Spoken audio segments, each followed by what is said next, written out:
ప్రభునందు ప్రియులైన మీకందరికీ యేసుక్రీస్తు ప్రభువారి నామములో శుభవందనాలు తెలియజేస్తూ ఉన్నాం.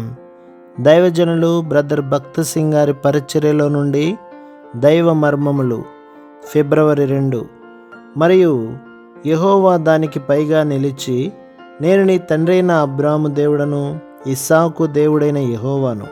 నీవు పండుకొని ఉన్న ఈ భూమిని నీకును నీ సంతానమునకును ఇచ్చేదను. నీ సంతానము భూమి మీద లెక్కకు ఇసుక రేణువుల వలె నగును. భూమి యొక్క వంశములన్నీ నీ మూలముగాను నీ సంతానము మూలముగాను ఆశీర్వదింపబడును.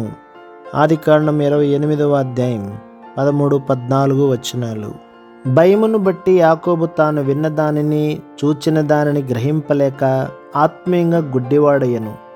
దేవుని ఉద్దేశములు తాను గ్రహించలేనప్పటికీ తన పట్లనున్న దేవుని ఉద్దేశములు మారలేదు. మన హృదయాలలో భయమున్నంత వరకు దేవుడు మనకు చూపించు దానిని గ్రహించలేము.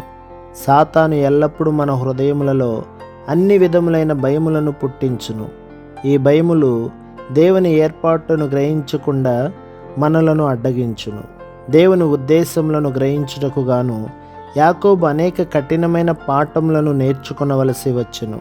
తన భయము నుండి విడిపింపబడుటకు 20 సంవత్సరములు పట్టెను. ఈ భయము నుండి పూర్తిగా మనలను విడిపించుటకు అన్నింటిని బోధించు పరిశుద్ధాత్మను మనం కలిగి ఉన్నాము. దేవుని ఇంటిని గూర్చిన దైవిక జ్ఞానము ద్వారా మనము పొందు యేసుక్రీస్తు ప్రభు యొక్క ఆశీర్వాదములను గ్రహించగలము. ఆయన సంఘములోను సంఘము ద్వారా మాత్రమే దేవుడు తన ఆశీర్వాదములను ఇతరులకు ఇవ్వగలడు. ప్రభు మిమ్మును, మీ కుటుంబములను, మీ సంఘములను దీవించి ఆశీర్వదించునుగాక. ఆమేన్.